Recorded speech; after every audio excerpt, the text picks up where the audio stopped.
Bom dia, igreja, graça e paz. Como que foi a semana de vocês? Espero que tenha sido bênção. Um pouco menos atribulado, espero eu. Mas se foi também, importante é estar na presença do Senhor, amém? Dependência dEle. É para Ele que estamos aqui. Precisamos deles em todo momento em nossas vidas. Nada é por nós, e sim por Ele. Amém? Glória a Deus. Muito bom ver vocês aqui. Bom, hoje a gente vai estar iniciando uma série. E qual que é a série? As 7 igrejas de Apocalipse. As 7 igrejas da Ásia Menor que a gente tem ali, que Paulo passou por ali, Paulo deixou. Que Deus trata com cada uma delas. Então a gente vai estar estudando da primeira igreja, que é Éfeso, e assim a gente vai dar continuidade. Antes de entrar no texto, né, que a gente vai estar lendo o texto, que a gente vai ler, eu peço para vocês abrir, Apocalipse, capítulo 2, do versículo 1 ao 7. Apocalipse, né, que significa revelação. Tá bom? Eu sei que para alguns o nome Apocalipse é algo tremendo, né? Mas não, é revelação, irmãos, tá? Fiquem em paz. É só revelação, significado. Amém? Estaremos lendo o capítulo 2, do versículo 1 ao 7. Carta à igreja em Éfeso. Amém? Amém. Ao anjo da igreja em Éfeso escreva: essas coisas diz aquele que conserva na mão direita as 7 estrelas e que anda no meio dos 7 candelabros de ouro. Conheço as obras que vocês realizam, tanto o seu esforço como a sua perseverança. Sei que você não pode suportar os maus e que pôs à prova os que se declaram apóstolos e não são. E descobriu que são mentirosos. Você tem perseverança e suportou provas por causa do meu nome, sem esmorecer. Tenho, porém, contra você o seguinte: você abandonou o seu primeiro amor. Lembre-se, pois, de onde você caiu. Arrependa-se e volte à prática das primeiras obras. Se você não se arrepender, virei até você e tirarei o seu candelabro do lugar dele. Mas você tem a seu favor o fato que odeia as obras dos nicolaítas, as quais eu também odeio. Quem tem ouvidos, ouça o que o Espírito diz às igrejas. Ao vencedor, darei o direito de se alimentar da árvore da vida, que se encontra no paraíso de Deus. Amém? Glória a Deus. Levantamos aqui, meu Pai, o clamor da oração novamente, meu Pai. Entregamos esse culto, meu Pai, a seus pés, meu Pai, que suba como aroma agradável, meu Pai, a Ti. Estamos aqui ofertando a Ti, meu Pai, tudo é para Ti, para a honra e glória do Seu santo nome. Amém. Glória a Deus. Bom, antes da gente entrar e fazer a exposição do texto, peço para vocês estar deixando aberto Atos, capítulo 19.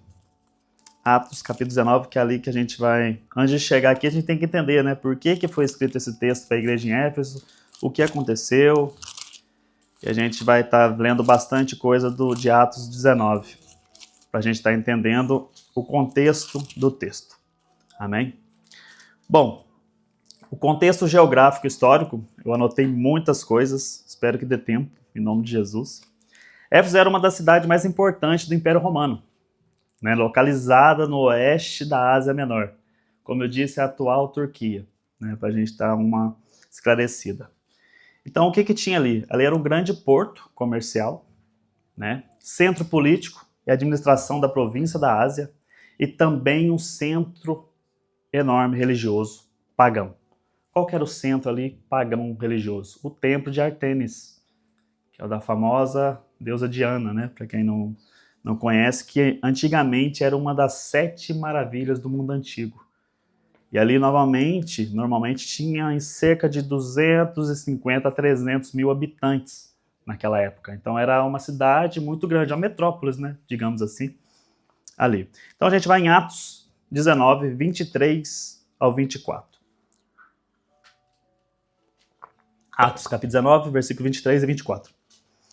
E logo depois houve não pequeno alvoroço acerca do caminho, pois um certo ourives, chamado Demétrio, que fazia miniaturas de prata do templo de Ártemis, dava muito lucros aos artífices. O que está dizendo aqui? Aqui tinha um senhor, né, que chamava Demétrio, e ele fazia as miniaturas ali do templo e revendia. Então, quando chega Paulo até essa cidade, aqui se trata de Paulo em Éfeso, Paulo começa a pregar sobre Jesus, sobre o Evangelho, e as pessoas, por incrível que pareçam, começam a se converter em grande massa. Então esse senhor aqui que a gente vai ver depois, normalmente, que eu vou reler sobre ele está vendo que o que dava lucro para ele deixou de dar lucro. As pessoas ouvindo o Evangelho começou a se arrepender, que é o primeiro ponto. O primeiro ponto é a gente pensa, se arrepende e vai ao Senhor, se entrega a nossa vida ao Senhor. Então ele vendo isso, que Paulo chegou ali e estava fazendo esse alvoroço, mais para frente a gente vai ver que ele queria depois matar Paulo, né? Como todos. Mas é o seguinte, ali em Éfeso, a idolatria era o coração da economia e da cultura da cidade.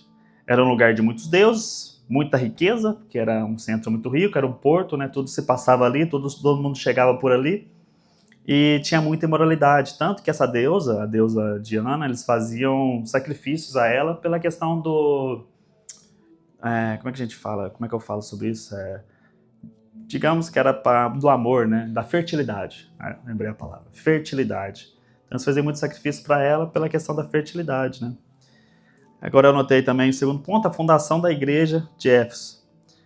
A história da igreja de Éfeso começa durante a segunda e a terceira viagem missionária de Paulo, né?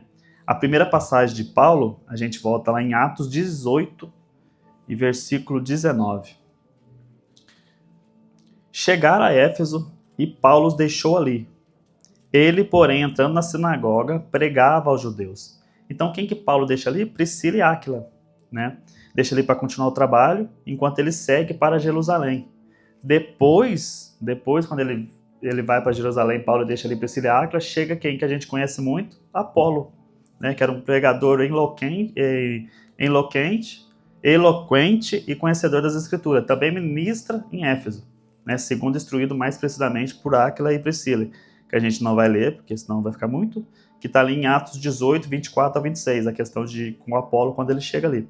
E depois, quando Paulo retorna, que é o grande avivamento. Na terceira viagem missionária, Paulo volta a Éfeso. E aí o evangelho explode em poder. E aqui a gente vai estar lendo bastante. Então, em Atos 19, versículo 1. Aconteceu que, enquanto Apolo estava em Corinto, Paulo, tendo passado pelas regiões mais altas ali, chegou a Éfeso. Encontrando ali alguns discípulos, perguntou-lhes: vocês receberam o Espírito Santo quando creram? Ao que eles responderam: pelo contrário, nem mesmo ouvimos que existe o Espírito Santo. Paulo perguntou: então, que batismo vocês receberam? Eles responderam: o batismo de João. Quem não sabe, o batismo de João do arrependimento, imersão. E Paulo explicou: João realizou o batismo de arrependimento, dizendo ao povo que cresce naquele que viria depois dele, a saber, em Jesus. Eles, tendo ouvido isto, foram batizados no nome do Senhor Jesus. E quando Paulo lhes impôs as mãos, o Espírito Santo veio sobre eles. E tanto falavam em línguas como profetizavam. Eram ao todo uns 12 homens.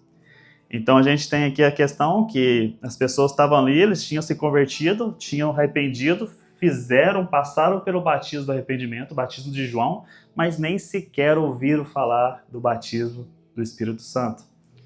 Então Paulo, quando chega ali, Paulo pergunta a eles não sabem, nem ouviram falar, e Paulo impõe as mãos sobre eles, e eles recebem o Espírito Santo, né?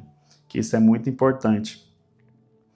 E depois a gente vê também, mais para frente, que cresce muito. Paulo permaneceu ali, algo importante para a gente entender sobre a igreja de Éfeso. Foi a igreja que Paulo permaneceu mais tempo. Ele permaneceu durante 3 anos. Então a igreja foi ali fortificada, ensinada por um líder que a gente conhece, que é Paulo, durante 3 anos, né? Que a gente vê em Atos 20, 31. Né, que ele passou muito tempo ali, 3 anos é muito tempo. Então a igreja foi fortalecendo e conhecendo mais e mais sobre o evangelho. né?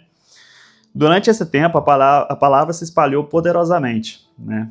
A gente vê em Atos 19:10, e durante 2 anos isso continuou, de modo que todos os habitantes da Ásia ouviram a palavra do Senhor, tanto judeus como grego. Atos 19:11. E Deus, pelas mãos de Paulo, fazia milagres extraordinários. Então Paulo estava ali, estava presente, estava fazendo maravilhas. E algo aqui que eu coloquei para a gente ver e entender sobre isso, o impacto espiritual foi tão grande que as práticas de feitiçaria e idolatria foram abandonadas. Porque ali tinha muita gente. Alguém vira essa caixa um pouquinho para lá para mim, por favor? Obrigado. Obrigado, viu, irmão? Glória a Deus. Que foi tão grande que o pessoal ali, eles eram feiticeiros, eles serviam ao templo de Artemis, serviam a deusa Diana. Povo idólatra mesmo. E Paulo pregando o evangelho, as pessoas se arrependeram, largaram as práticas. A gente vê em Atos 19:19.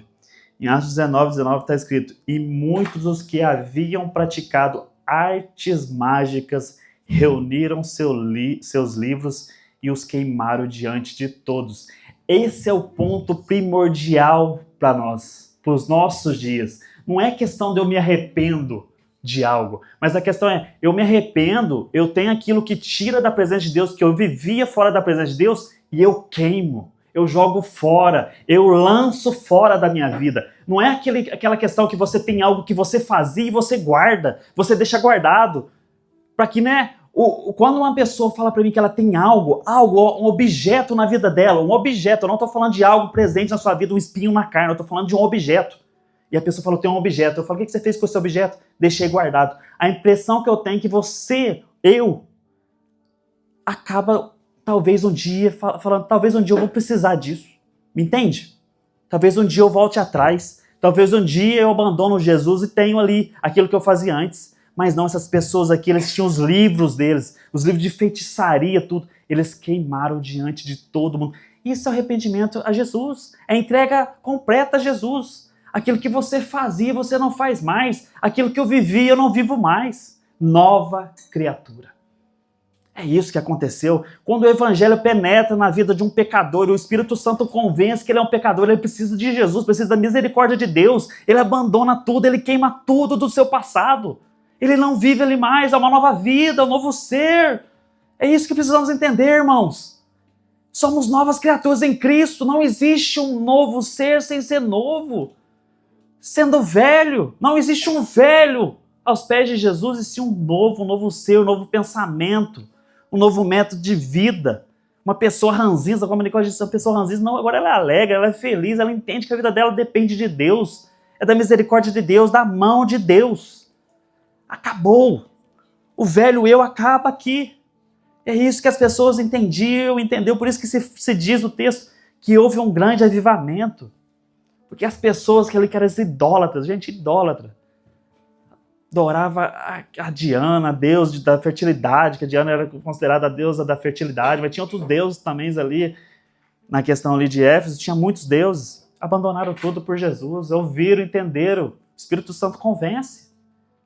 É isso que a gente tem que entender. Às vezes a gente pega a palavra para alguém, a gente quer que aquela pessoa se arrependa dos pecados dela, e a gente quer fazer na força do braço, né?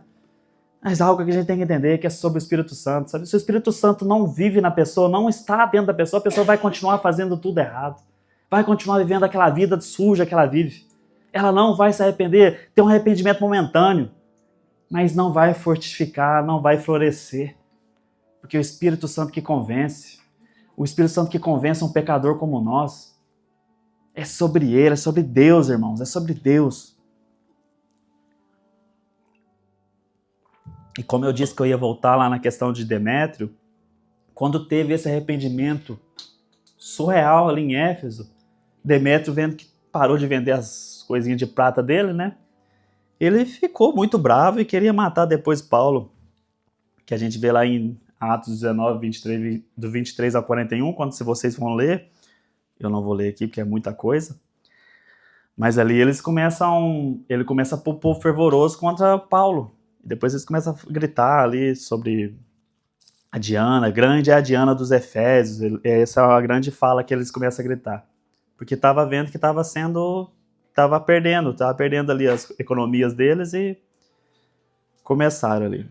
Mas, bom, Paulo depois deixa a igreja, né, estabelecida e divertida. Por que divertida? Porque Paulo, antes de partir, antes de ele ir embora dali de novamente, Paulo reuniu os presbíteros da igreja e ele lhes deixou um alerta profético. Qual que é esse alerta profético? A gente vê em Atos 20, versículo 29. Atos 20, versículo 29. Eu sei que, depois da minha partida, aparecerão no meio de vocês lobos vorazes, que não pouparão o rebanho. Paulo já sabia, o Espírito Santo já tinha entregue a ele. Ele já sabia o que aconteceria quando ele fosse embora. E isso, quando ele diz isso, que aparecerão lobos vorazes, é dentro da igreja, irmãos, não é fora. O nosso problema, às vezes, é que a gente está olhando para fora da igreja e achando que está tudo errado, mas não, talvez dentro da igreja também. Dentro da igreja também tem os irmãos que não são convertidos a Cristo, que estão só convencidos e começam a desconverter os convertidos. Às vezes a gente quer converter os que estão desconvertidos, né? E eles acabam desconvertendo a gente. A gente quer ajudar e eles acabam nos atrapalhando. Amém, irmãos? Então é isso que Paulo deixou escrito ali. Deixou claro. Depois que eu sair, depois da minha partida, eu sei que eles virão. E eles vão vir, como eles vão chegar aqui? Querendo devorar tudo. Querendo acabar com aquilo que Deus fez. É isso que a gente tem que entender, irmãos. Então ele advertiu eles sobre o quê? Heresias, falsos ensinos, né? Falando que Mestre sugeriu ali, tentando corromper a fé. E essa preocupação explica porque anos depois a igreja de Éfeso ficou tão vigilante na doutrina. Eles eram muito temerosos. Como a gente viu ali em Apocalipse, a gente leu, eles reconheciam quando alguém chegava e falava, declarando, eu sou apóstolo. E eles iam firmes nas escrituras, igual bereanos, conforme os bereanos. E ali falando, deixa eu ver mesmo se ele é um apóstolo mesmo, deixa eu ver o fruto dessa vida aí. E aquilo que eu falo, diante do Senhor, toda a máscara cai.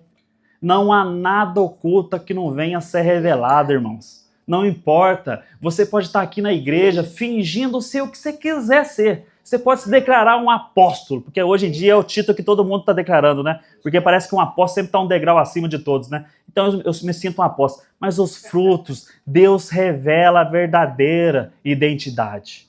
É sobre isso que temos que entender, o fruto do Espírito. Se a pessoa não tem um fruto, e são todas aquelas palavras, o amor, a benignidade, a alegria, tudo é um só, é o fruto. Não são os frutos, é o fruto. Então não adianta, venha ser revelado. A pessoa vai ser desmascarada, o Espírito Santo revela. Mas Paulo deixa alertado ali a eles. E alguns anos depois, Paulo escreve de Roma. E aqui é interessante a gente entender por que Paulo escreveu de Roma, né? Paulo, para quem não sabe, Paulo estava preso. Paulo aqui ele estava preso, ele foi preso em Cesareia e depois ele pediu para ser julgado em Roma. E ele escreve a carta aos Efésios, né? Então ele escreve como? Exaltando a maturidade espiritual e o propósito eterno da igreja. A gente vê em Efésios 3,17. Efésios, capítulo 3, versículo 17. Amém? Para que Cristo habite pela fé no coração de vocês, estando vocês enraizados e alicerçados em amor. Aqui é um ponto importante para a gente entender, porque olha para você, tudo parece que tudo vai se juntando, vai se esclarecendo, porque Paulo escreve a eles para que Cristo habite pela fé no coração de vocês, estando vocês enraizados e alicerçados em amor. E qual que é o ponto onde Deus, Jesus, chama a atenção da igreja? No amor. Vocês perderam o primeiro amor, como a gente vai ver depois. Então, desde o início, o Paulo enfatiza o amor, né? Então, mais tarde, ele deixa ali quem que é o líder que fica na igreja, que eu gosto muito da história, gosto muito de ler sobre, Timóteo. O famoso jovem Timóteo. Timóteo, ele é levantado como presbítero da igreja através de Paulo. Ele fica ali na igreja em Éfeso. Em 1 Timóteo, capítulo 1, versículo 3, Paulo escreve a Timóteo: quando fui para a Macedônia, pedi que você ficasse em Éfeso, para divertir certas pessoas a não ensinarem doutrinas diferentes. Então a gente vê que eles eram muito fervorosos nessa questão, que teve muita batalha. Como eu disse, a igreja nasceu onde era um centro pagão. Então eles tinham muito trabalho a se fazer na questão da doutrina. Eles eram severos no ensino, na realidade, nas escrituras, somente as escrituras, né? E agora a gente vai estar encaminhando para entrar agora em outra questão, em outro líder, que importante também, que passou por ali. Quem que passou por Éfeso? O apóstolo João. O apóstolo João esteve ali. Segundo a tradição cristã, registrada por Eusébio e outros pais da igreja, afirma que após a morte de Paulo, o apóstolo João foi morar em Éfeso. Ele teria sido pastor e ancião naquela região, cuidando não só de Éfeso, mas também das igrejas vizinhas da Ásia Menor. Então o que aconteceu? Paulo foi decapitado, né, martirizado, e Paulo, ao morrer, João vai para lá para cuidar das igrejas que Paulo normalmente cuidava, da igreja da Ásia Menor. Então João chega ali para cuidar das igrejas. Então é João que cuida depois, está ali junto com Timóteo, né? É bem provável, não é algo que a gente tem, que também que Maria, mãe de Jesus, também foi com João ali, tem vivido também em Éfeso, né? Como a gente vê em João, ali quando fala, Jesus pede, em João capítulo 19, versículos 26 e 27, que é onde Jesus pede para João cuidar da mãe dele.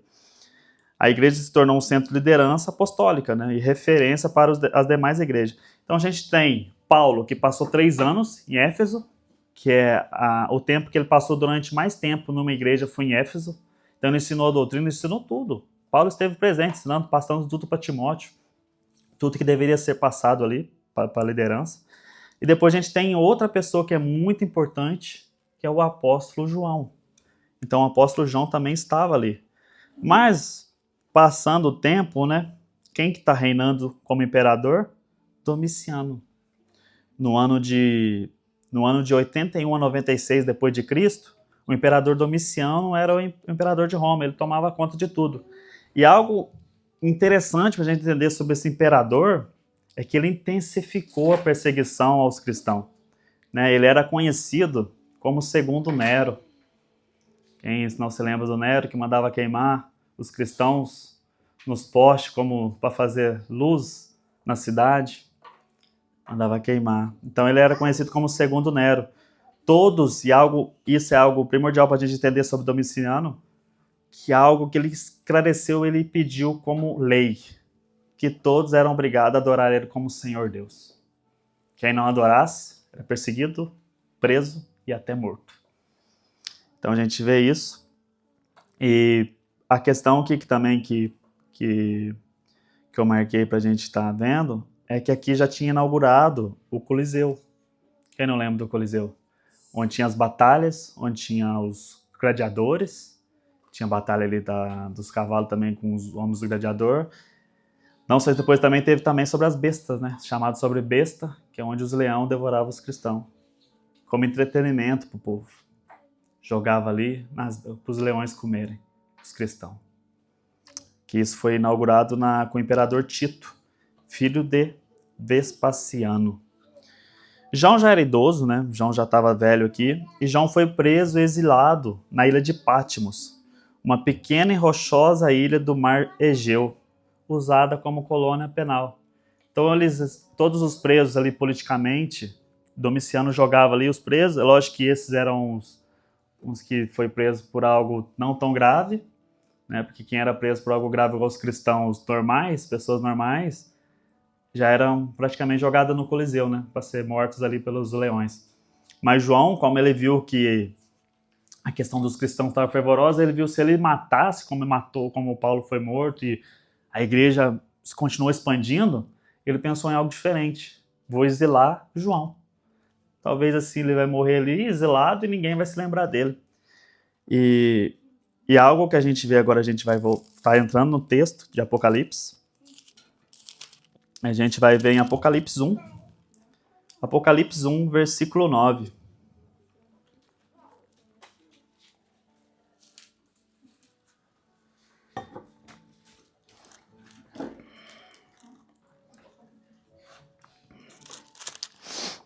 Glória a Deus.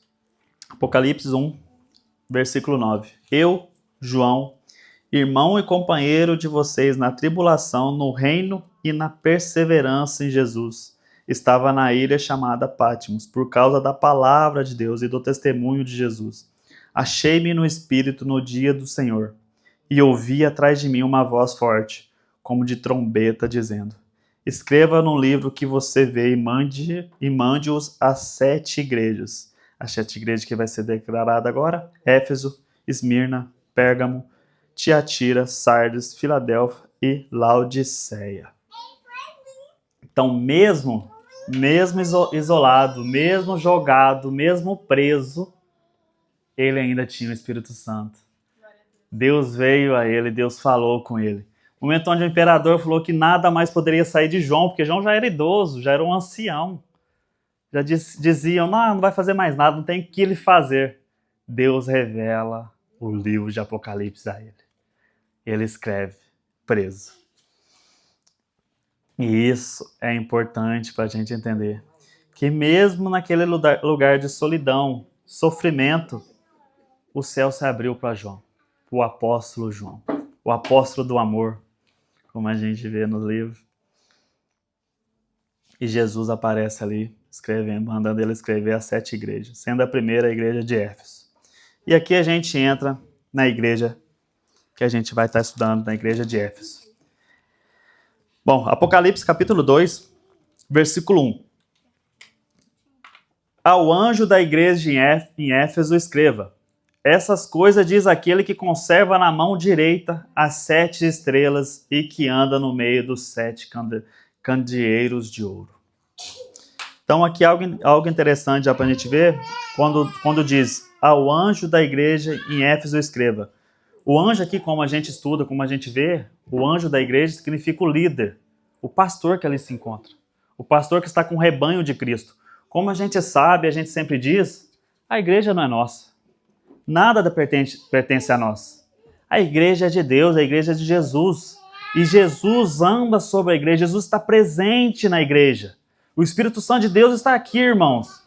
É sobre ele, é sobre Jesus, não é sobre nós. Onde uma pessoa diz que eu tenho a igreja, eu fiz a igreja, eu construí uma igreja, é humano, é mãos humanas, não tem Jesus, não tem Deus, não tem o Espírito. É isso que a gente tem que entender. E aqui Jesus deixa claro que ele está na igreja, ele olha para as igrejas. E depois a gente vê lá em Apocalipse 1, versículo 12 e 16. Que é João falando: voltei-me para ver quem falava comigo.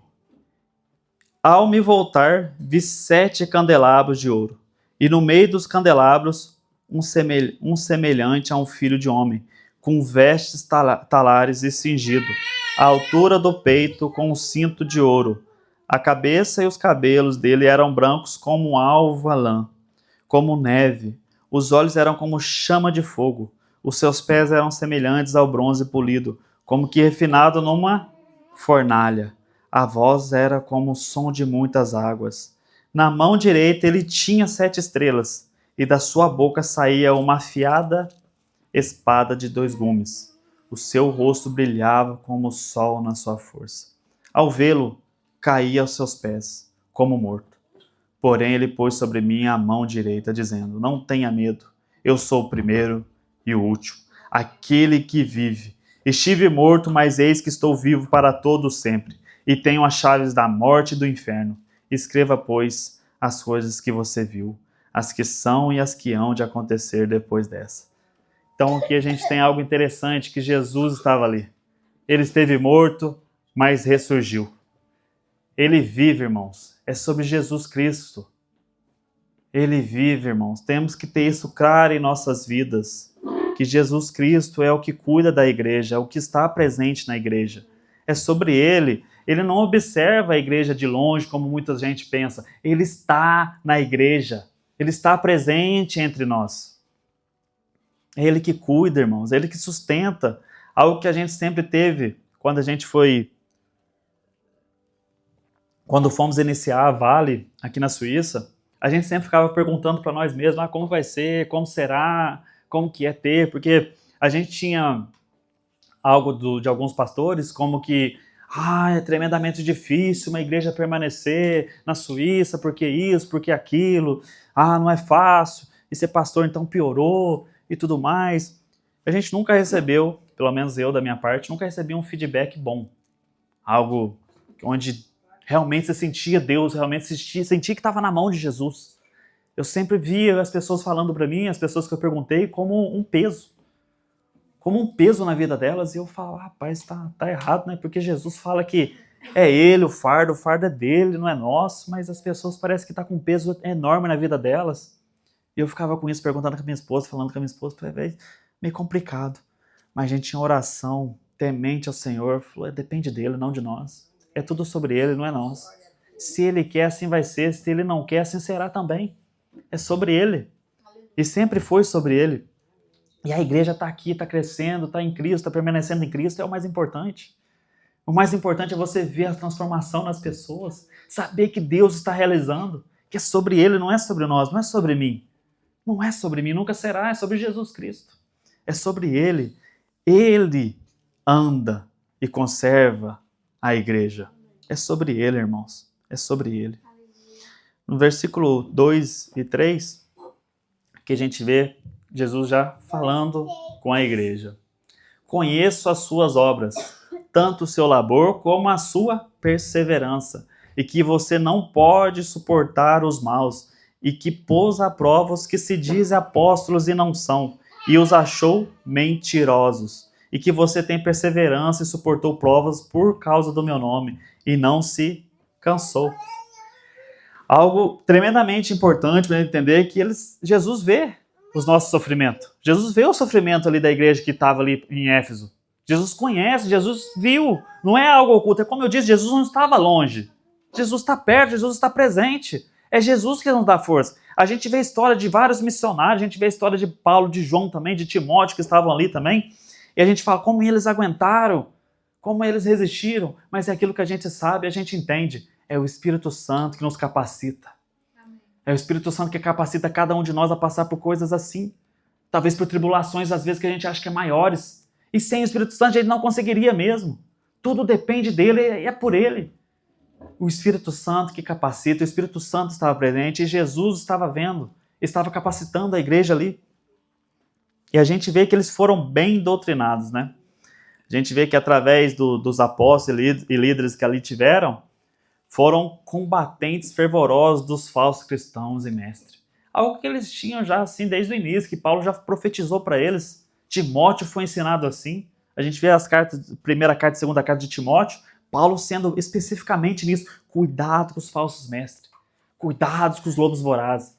Cuidado com as falsas doutrinas. Então eles tinham isso já no coração deles. Todos os livros que passou ali foi assim, fervoroso nessa questão. E a gente diria assim que eles, talvez, algo que eu falei aqui no início, que eles pareciam com os bereanos, que a gente vê lá em Atos 17, versículo 11, que é onde Paulo está ali pregando para eles, está pregando para o povo ali, e o povo está o quê? O que o povo está fazendo? O povo está conferindo nas escrituras. Então o pregador está ali pregando, está ali falando, e a pessoa está ali prestando atenção, está voando, né? Talvez tem pessoa que está prestando atenção, mas está longe, né? Está olhando para você, mas está longe. Mas não, os bereanos, como o Paulo escreveu sobre eles, fala, tem que ser como os bereanos. Por quê? Porque quando Paulo falava sobre o evangelho, eles olhavam na onde? Nas escrituras. Eles conferiam na escritura. Isso aí que ele está dizendo, será que é verdadeiro? Deixa eu ver aqui. É onde a gente tem que ter isso com nós também, conosco.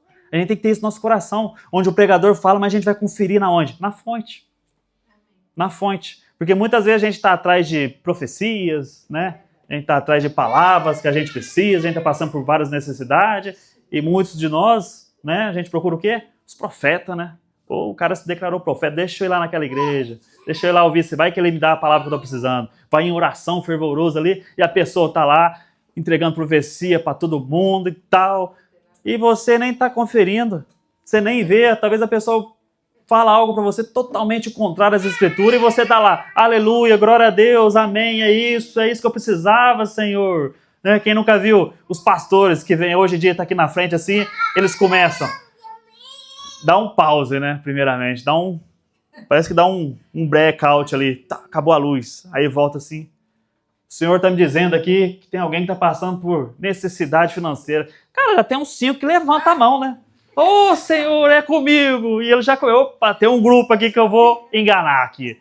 Aí já começa, essa pessoa também, tem outra pessoa que tem um problema familiar, tem uma pessoa que está com problema com o irmão, com o pai, e vai indo. E a pessoa está ali, gente, quem não tem isso? Quem de nós não temos isso? Esse tipo de problema? Mas não, algo que a gente tem que ter certeza que Jesus falava quando os apóstolos entregavam profecias, eles diziam que assim diz o Senhor, e falava. Não tinha mais nem menos, era aquela palavra. Era aquela exortação, a maioria das vezes era exortação. Quando a gente lê o Antigo Testamento sobre os profetas, Isaías, Ezequias, quem não lembra, Jeremias, os profetas falavam o quê? Praticamente a mensagem inteira. Se arrependam e volta ao Senhor. Se arrependam e volta ao Senhor. Se arrependam e volta ao Senhor. A profecia era essa. Muitos não recebiam porque é duras as palavras. Ninguém quer ser exortado, mas receber bênção, todo mundo está aberto, né? O cara vem te exortar, fala, tem que se arrepender e voltar ao Senhor. Fala assim, você vai ser rico, cara. Oh, aleluia! Glória a Deus! Boa é essa palavra, né? Infelizmente. Mas não, os bereanos eles eram fervorosos, eles conferiam nas escrituras. O que eles estão dizendo aqui? Deixa eu conferir mesmo. E é assim que a gente tem que ser. É assim. E eles foram assim. Eu diria que a igreja em Éfeso, eles eram realmente esse tipo de cristão. Onde alguém estava ali pregando a palavra, estava pregando a mensagem, eles conferiam. Alguém se intitulava apóstolo, eles falaram, deixa eu ver mesmo se ele é apóstolo. Vamos ver o que ele vai dizer. Começava a falar e eles falavam assim, você não é apóstolo não. Isso aí está distorcido da palavra. Você está distorcendo o contexto, está tirando fora do contexto, está trazendo palavra aí recortada, está fazendo um retalho na Bíblia, está fazendo um retalho nas Escrituras. Não é assim o contexto disso aí, entende? É assim que a gente tem que ser. Então eles eram duros nessa parte. Mas, a gente vai para o versículo 4 e aqui é onde Jesus chama a atenção. Tenho, porém, contra você que abandonou o seu primeiro amor. Então Jesus vai lá e exorta eles, né, com uma boa palavra. Tem algo bom que eu conheça as suas obras. Conheça a perseverança de vocês. Vocês sofrem pelo meu nome, vocês estão perseguidos pelo meu nome, mas vocês continuam perseverantes. Isso não distrai vocês. Parabéns. Jesus fala, parabéns. Vocês põem os apóstolos à prova, vê que eles são mentirosos. Vocês põem os irmãos falando que são cristãos, mas primeiro momento de tribulação, não sou mais, né? Chegava ali, pessoas iam morrer, ia ser jogado na prisão por causa de Cristo. A pessoa chegava, você é cristão? Você é preso? Não, nem sei quem que é isso aí. Então, mas não, os irmãos ali em Éfeso eram fervorosos. Você é cristão? Sou. Nega a Cristo? Não. Vai preso? Tudo bem. Vai ser morto? Aleluia, estou com o Senhor. Morri hoje, mas amanhã estarei ao mesmo tempo com Jesus. Não tinha problema para eles isso. Mas Jesus vem no versículo 4, algo interessante, importantíssimo para nós.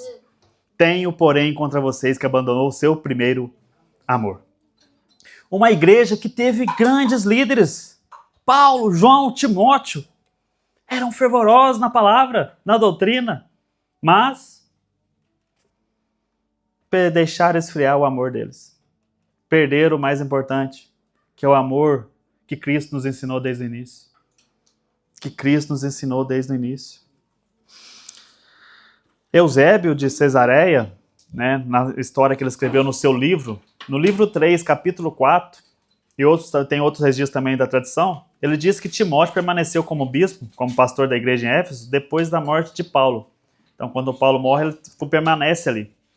Ele já é idoso, esse é o que Eusébio escreve, né? A gente não tem isso na Bíblia, viu, gente? Que é algo que eu fui procurar fora. Timóteo permaneceu ali, já idoso, durante uma festa pagã chamada Catagógia, dedicada à deusa Diana. Ele protestou publicamente contra a idolatria. E ali a multidão se enfureceu e apedrejou ele até a morte. Que Eusébio trouxe para nós e deixou marcado, registrado, que Timóteo morreu quando ele foi protestar contra a idolatria, né?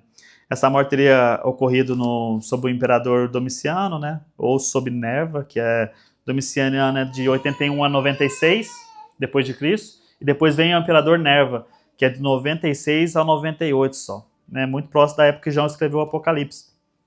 Mas algo que Jesus deixa aqui claro é que eles deixou esfriar o amor.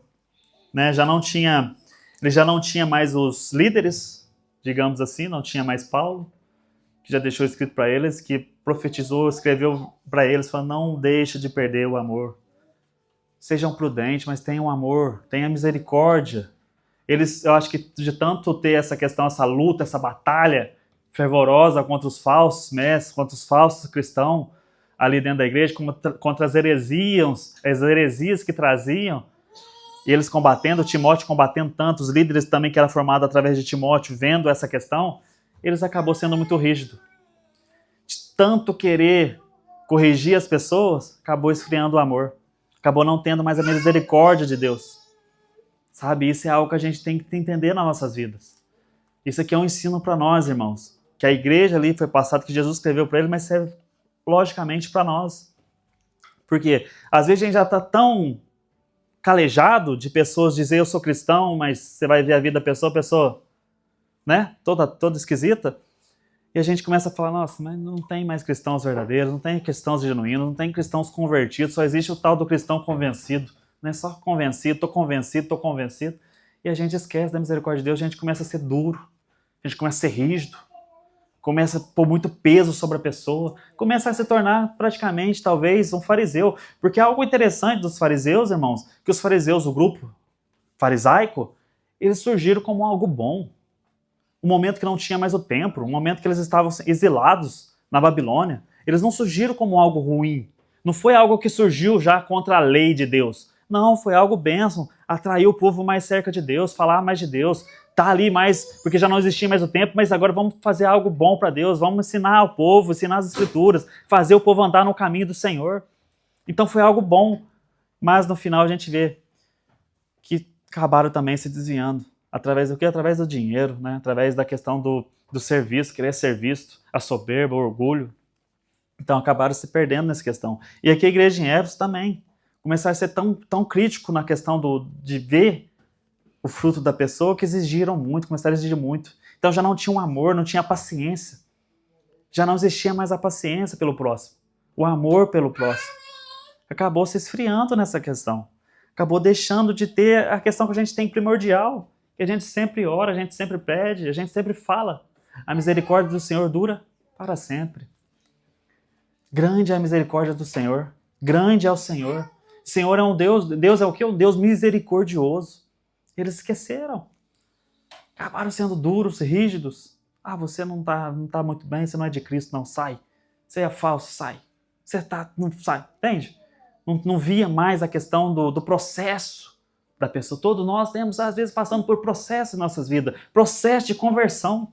Quem nunca passou por um processo de conversão? Quando a gente vai falar com uma pessoa, você já foi convertida direto? Você se converteu praticamente completo? Deixou as velhas práticas? Muitos de nós não. Sempre tem um ponto que a gente tem que ser trabalhado mais. Sempre tem um ponto que a gente trabalha mais do que os outros. Mas tem pessoas também que se converteram genuinamente.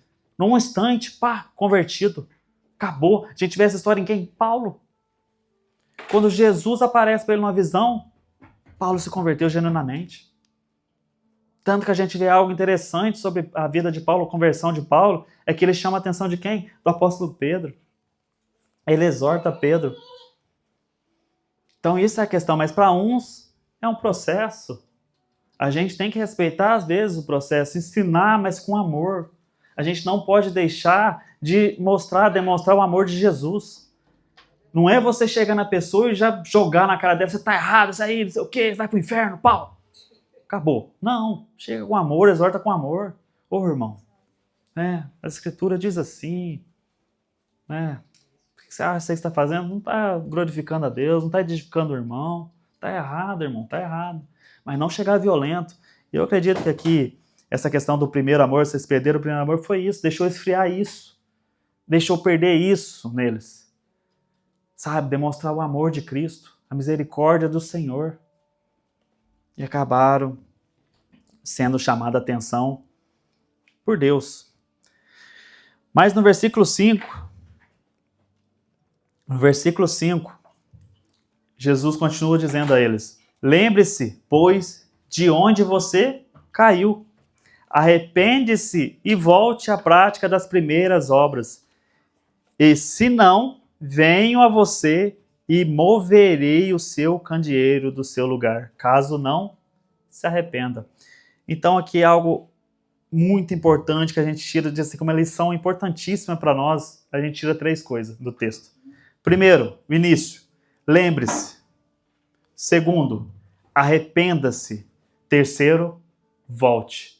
Quem lembra da parábola do filho pródigo? É exatamente isso aqui a questão. O filho pródigo saiu da casa do pai, que é retratado ali, quem era o pai? Deus. Ele quis a herança dele em vida, do pai vivo, saiu, foi embora. Foi viver a sua vida. Chegando lá onde ele queria, onde ele achou que estaria bom para ele, maravilha, ele perdeu tudo, gastou tudo. O que aconteceu com ele? Ele estava na onde quando ele... Lembra? Que lugar que ele estava? Com os porcos.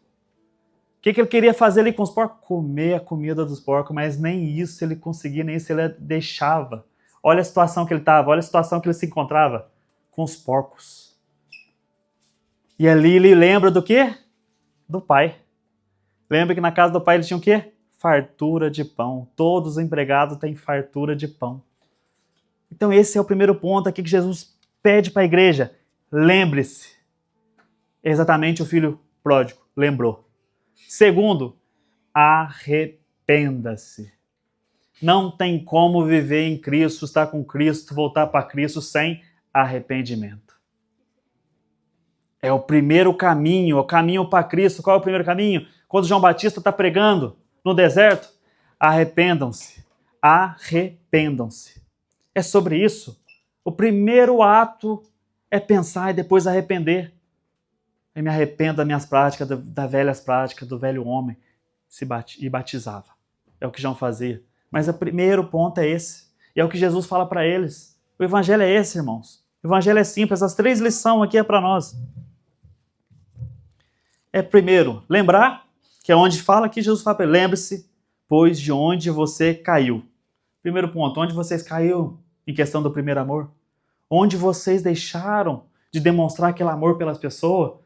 O amor que vocês tinham no início, o amor fervoroso por todos, o amor pela pessoa, o amor, o mesmo amor que Cristo se entregou por nós. Onde está esse amor?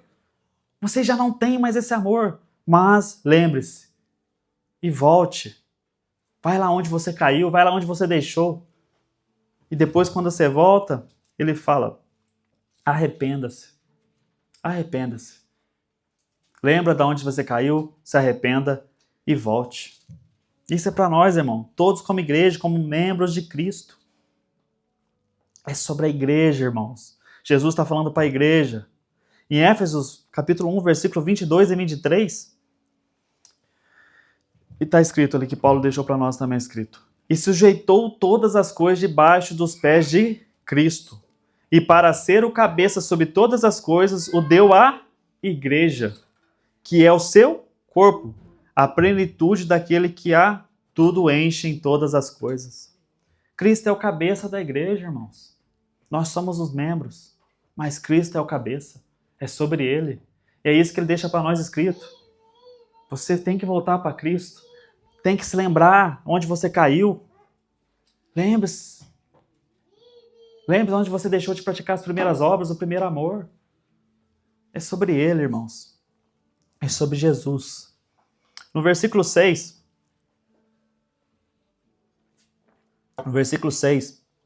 mas você tem a seu favor o fato que odeia as obras dos nicolaítas, as quais eu também odeio. Esse nicolaítas, a tradução do nome, Nico, significa em grego conquistar, e laitas, pessoas. Então aqui eram os conquistadores de pessoas. Olha que incrível. Isso estava dentro da igreja. Por favor. Estava dentro da igreja. Um dos historiadores da igreja, que a gente tem, Eusébio de Cesareia, relatou que Nicolau, né, Nicolau aqui no Nicolaitas, vem do Nicolau, um dos 7 escolhidos para servir os necessitados, que a gente vê lá em Atos 6:5. A gente vê ali em Atos 6:5, é onde tem um que a gente conhece bastante, que é o Estevão. Quem se lembra do Estevão? Então ali quando está sendo escolhido, as pessoas que estão sendo escolhidas, e também tem o Nicolau, que é escolhido. Então eles falam que esse nicolaíta surgiu de alguém dentro, que essa heresia que surgiu na época foi de alguém que estava dentro da igreja, que é desse Nicolau, que ele depois se desviou e acabou ensinando essas doutrinas, essas heresias dentro da igreja ali em Éfeso, né, que se espalhou. Não está escrito isso na Bíblia, isso quem escreveu foi Eusébio de Cesareia, que é um dos primeiros cristãos depois, né, na época, que escreveu para nós, que deixou para nós escrito, que algo que sabemos exatamente foi que isso surgiu dentro da igreja, que surgiu dentro mesmo. E o que esses nicolaítas diziam? O que eles falavam para as pessoas? Eles diziam às pessoas que elas podiam participar das festas pagãs. Como a gente sabe, ali tinha o culto à deusa Diana, então os cristãos podiam participar também. Depois também diziam que as pessoas podiam pecar conscientemente. Que esse é um ponto interessante para a gente entender. Porque eles falavam assim, não, você pode pecar consciente. Não existe aquela questão que a gente sabe que a gente é pecador, a gente peca todos os dias. A gente peca todos os dias. Mas a gente peca inconsciente. Mas ali não, eles falaram, não, vocês podem pecar conscientemente. Você quer pecar? Vai lá e peque. E eles falavam o quê? Que a graça era maior. Que a graça era maior. Olha só que absurdo.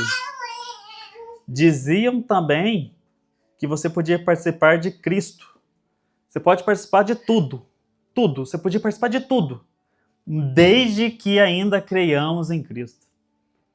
Entende a questão do arrependimento que não existe? De nova criatura que não existe? Ah, não, você pode fazer tudo. Ó, você só tem que crer em Jesus. Entendeu? Você pode participar de festa pagã, você pode participar de sacrifício a Deus, pode comer a comida deles, pode pecar à vontade, mas você tem que crer em Jesus ainda. E tá tudo certo. Esse é o que alguém falou, que escreveu, que acredita que veio de Nicolau, que é um dos que foi escolhido ali durante os apóstolos para servir as mesas, né? Que teve Estevão, que a gente vê que depois tem a morte de Estevão ali, mas que Nicolau também foi um dos escolhidos. Então eles acham que veio desse Nicolau a questão dessas heresias trazidas ali, que foi assim que surgiu. E algo interessante nesse versículo a gente tem que entender, e isso é importante, quando a gente lê talvez a gente não faz atenção, por quê? Porque está escrito assim, mas você tem a seu favor o fato de que odeia as obras dos nicolaítas, as quais eu também odeio. A gente tem que entender que Deus não odeia as pessoas. Sabe? Porque senão a gente olha assim pro texto o versículo rápido, e a gente fala, tá vendo? Deus odeia, Deus fala que ama, mas Deus odeia também. Não. Deus odeia as obras. Deus ama as pessoas, irmãos. Deus quer que todo mundo se arrependa. É isso que Deus quer, que todo mundo se volte a Ele, se entregue a Ele, esteja com Ele. Mas Deus odeia as obras. Esse é o ponto em nossas vidas. Não é que Deus odeia você, odeia eu, mas não, Deus odeia aquilo que a gente faz. As nossas obras que a gente está demonstrando a Deus, aquilo que a gente está entregando ao altar do Senhor. É isso que Ele odeia. O que a gente tem entregado ao Senhor? A gente tem entregado aquilo que Ele ama, que a gente sabe que Ele ama, ou a gente tem entregado exatamente essas coisas? O que aqui a gente está lendo, que é as coisas de Nicolaitas, as obras dos Nicolaitas. Esse é um ponto em nossas vidas, irmãos, a gente tem que se lembrar. Depois no versículo 7, a gente vê que Jesus diz à igreja em Éfeso, quem tem ouvidos, ouça o que o Espírito diz às igrejas. Ao vencedor darei que se alimente da árvore da vida, que se encontra no paraíso de Deus. Algo importante para nós, irmão, nossa carreira, como igreja, como comunhão em Cristo, como os irmãos em Cristo, que a gente tem um caminho a ser percorrido, a gente tem um destino, e o nosso destino é os céus, é a promessa que Ele deixou para nós em nossas vidas. Essa é a promessa na nossa vida como cristão. E Ele vai dar o que para a gente? A árvore da vida. A gente vai viver eternamente com Cristo, irmãos. É isso que temos que ser fervorosos, lembrar fervorosamente. É desse caminho, é Cristo, irmãos. Ele que rege nossas vidas, é Jesus, meus irmãos. É Jesus. É sobre isso que a gente tem que perseverar, igual Jesus sempre disse. Perseverem, perseverem. Jesus, algo que quando Ele estava com os discípulos, algo que Ele deixou para os discípulos já é que pelo meu nome vocês serão perseguidos. Isso é algo que todos nós sabemos, de cor. Como diz aquele ditado, de cor e salteado, né? É algo que a gente já sabe. Que o mundo nos odiaria. O mundo vai odiar. Porque a gente vai contramão do mundo. A gente não anda na mesma sequência do mundo. A gente anda praticamente o contrário com o mundo. A gente está no mundo, mas a gente está pensando no reino. E se a gente está no mundo e não está lembrando, não está pensando na promessa que nos foi prometida, a gente está vivendo de uma forma errada. A gente tem sempre que se lembrar qual é a promessa que Jesus deixou para nós. Qual é o lugar onde eu quero viver e morar? Qual é o nosso lugar?